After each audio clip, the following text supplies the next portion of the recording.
오늘은 이태준의 소설 돌다리죠. 돌다리 전체 줄거리와 핵심 정리 부분에 대해서 살펴보도록 하겠습니다.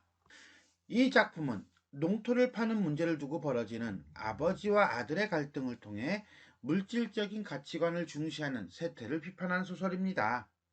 땅을 오로지 금전적인 가치, 한마디로 돈이라는 거죠. 사고 팔면서 돈을 버는 거. 지금 우리 집값 이런 거하고 똑같을 거예요. 집을 거주 내지는 생활의 공간으로 보고 평생을 살아가는 것이 아니라 가격이 올랐어? 팔지 뭐 이런 거예요. 생각하는 것 아들과는 달리 아버지는 땅을 가족과 선조들의 인연이 살아 숨쉬는 곳이자 만물의 근원이라고 여긴다. 이러한 아버지의 태도를 통해 자본주의의 물질 중심적인 가치관을 비판하고 전통적인 가치관의 중요성을 역설하고 있는 작품이다 라고 보시면 되겠습니다. 소설은 기본적으로 5단계 구성, 발단, 전개, 위기, 절정, 결말. 자, 일단 발단 되겠습니다. 서울에서 맹장수술로 알아주는 내과 의사인 창섭은 병원을 확장하기 위해 필요한 자금을 조달하고자, 그러니까 한마디로 돈을 구하고자, 빌리고자 고향의 부모님 소유, 농토를 팔려는 생각으로 고향을 찾아간다. 전개, 창섭은 마을 어귀에서 마을 사람들과 함께 낡은 돌다리, 자, 요게 제목이잖아요. 그죠? 요게 포인트겠네. 어떤 상징성을 가지고 있겠다라고 보면 되겠네요. 고치고 있는 아버지를 만난다. 아하, 그러니까 지금 이건 뭐야? 누구와? 창섭과 누구? 아버지의 갈등일 가능성이 매우 높겠네요. 위기. 창섭은 일을 마치고 돌아온 아버지에게 병원을 확장해야 한다는 이유를 들어 땅을 팔자고 설득한다. 그러나 창섭의 아버지는 못마땅해 하며 생각할 시간을 달라고 한다. 결국은 이 땅이 갈등의 요인인가요? 절정 보겠습니다. 아버지는 땅이 가진 본래의 가치를 설명하며 이때의 본래의 가치? 이건 돈 버는 수단은 아니겠죠, 그죠? 창섭의 제안을 거절하고 죽기 전에는 돈이 아니라 사람에게 땅을 팔겠노라고 한다. 창섭은 아버지의 가치관을 인정하면서도 뭐래? 인정하면 받아들여야지. 근데 뭐예요? 결별의 심사를 느낀대요. 그렇다면 다시는 안 와. 뭐 이런 건가? 어쨌거나 간에 서울로 올라간다. 결말. 다음날 아버지는 고쳐놓은 돌다리에서 세수를 하며 땅을 지키는 삶이 하늘의 이치이며 옳은 삶이라는 생각을 다시 한다. 라고 이야기가 마무리됩니다. 자, 이렇게 본다면은 결국 땅이라고 하는 걸 통해서 본질적 가치와 그 다음에 세속적 가치와 본질적 가치 사이에서의 갈등이구나 라고 이해하면 되겠네요. 자, 그럼 우리가 전체적으로 한번 정리해 보도록 하겠습니다. 현대소설이고요. 단편소설이다. 1930년대, 그러니까 일제시대군요. 전통적 가치에서 근대적 가치로 넘어가는 그때쯤이라고 보신다면 이거는 결국 땅이 갈등이 아니라 가치관이 갈등이라고 봐야 돼요. 그래서 가치관을 전통적 가치관에서 근대적 가치관으로 넘어가는 사이에서의 기성세대와 젊은이 세대 간의 가치관의 대립 정도로 보는 게 맞습니다. 그래서 그런 거예요. 물질 만능주의에 대한 비판과 본래적 가치의 회복을 주제로 삼고 있다. 상징적 소재를 사용하여 주제를 강조하고 있다라고 했는데 이 작품에서 상징적 소재는요. 돌다리죠. 돌다리를 보시면 돼요. 돌다리와 관련된 내용들이 이런 게 있어요. 너희 증조부님이 돌아가시어서이다. 너희 조부님 할아버지께서 다리부터 이렇게 넓고 튼튼한 돌로 놓으신 거란다. 이게 이제는 돌다리예요. 돌다리가 만들어지게 된 내력이군요. 너도 그런 소리를 하는구나. 나무가 돌만 하다던. 그럼 이 나무라고 하는 것은 요거는 부정적인 나무다리는 이렇게 되겠네요. 넌 그 다리에서 고기 잡던 생각도 아니나니? 서울로 공부하러 갈 때 그 다리 건너서 떠나던 생각 아니나니?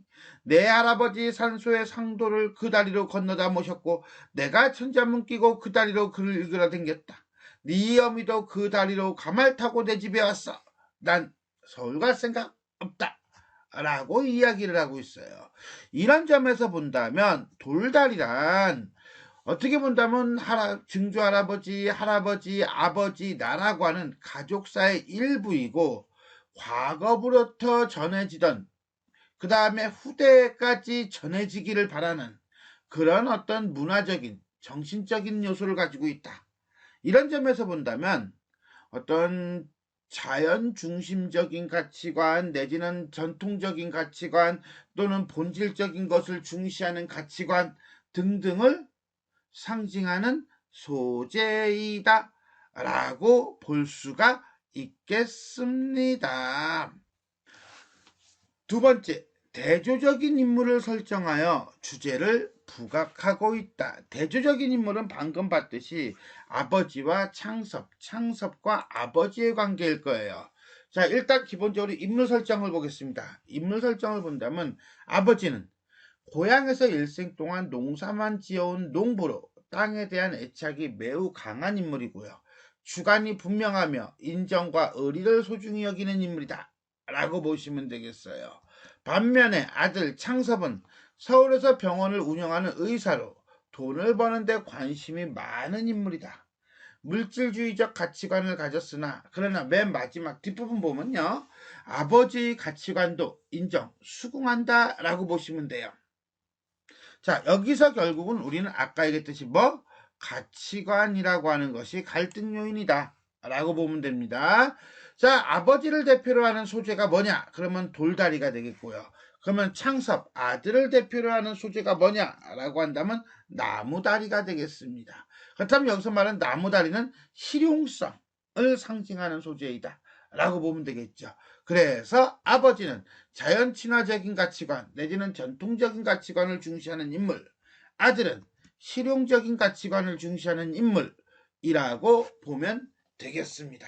자, 그러면 작가는 아버지의 입장일까 아들의 입장일까 라고 한다면 내가 테두리를 이렇게 노란색 빨간색으로 했잖아. 그러니까 아버지야. 아버지를 중심으로 하고 있어요. 근데 그것을 어떤 식으로 표현하고 있느냐라고 한다면 되게 재밌어요. 이런 식이에요. 자, 창섭을 봅시다. 창섭의 의견, 창섭의 가치관을 드러내는 장면은 이 부분이 가장 정확해요. 아들은, 의사인 아들은 마치 환자에게 치료 방법을 이르듯이 냉정히 체견이 이야기를 시작하였다 라고 하면서 외아들인 자기가 부모님을 진작 모시지 못한 것, 부모님이 농토를 버리시고 서울로 오시는 게 순리인 것, 지금 시국에 블라블라블라블라 해서 딱 이렇게 요점 정리를 해줘요. 서술자가. 그러면 아버지가 자기 주장을 내세우는 방법은 어떠냐? 이런 거예요. 너도 그런 소리를 하는구나. 나무가 돌만하다든. 자, 블라블라블라. 네? 천금이 쏟아진데도 나는 땅은 못 팔겠다. 내 아버님께서 순수 이룩하신 걸 내 눈으로 본받치고 내 할아버지께서 순수 피땀 흘려 모으신 돈으로 장만하신 놈들이야. 다 내 눈엔 괴이한 사람들로밖에 보이지 않더라. 더 갑니다. 네가 누구 덕으로 의사가 됐는 줄 아니? 내 덕인 줄 아느냐? 아니야. 땅이야. 땅을 파는 것은 하늘을 파는 거나 다름없어. 땅을 밟고 다니니까 땅들을 우습게 여기지 쭉 이게. 그래서 땅을 홀대하고는 이제 죽어서 땅이 무서워서 어디로 가려고 그러니? 라고 얘기한다는 거예요. 자, 어때요? 주장을 제시하는 방법이 전혀 다르죠. 이걸 정리를 한다면 우리가 이렇게 정리할 수 있을 것 같아요. 자, 아버지는요. 발화 내용을 요약하지 않고 큰 따옴표 빵빵 쳐가지고 제시를 해줘요. 그러다 보니까 진술 분량이 많아요. 큰 따옴표 빵빵 직접 합법이죠. 반면에 창섭은 어떻습니까? 아들인 창섭은 창섭의 말도 분명히 큰 따옴표가 있어야 되는데 없었어요. 왜? 서술자가 요약적으로 제시해요. 그리고 간접 합법을 처리하다 보니까 진술 분량이 적어요. 그러면 읽는 독자는 아무래도 어떻습니까? 아버지 이야기가 조금 더 설득력이 드러나겠죠. 둘의 공통점은 있긴 있어요. 뭐예요? 자기 얘기만 해. 일방적으로만 얘기해. 그죠? 하지만 독자는 요약적으로 제시한 것보다는 길게 제시하는 아버지의 말하기 방식, 서술 방식이죠. 서술 방식이 주제의식을 더 잘 드러내고 효과적으로 전달할 수 있겠다라고 보시면 되겠습니다.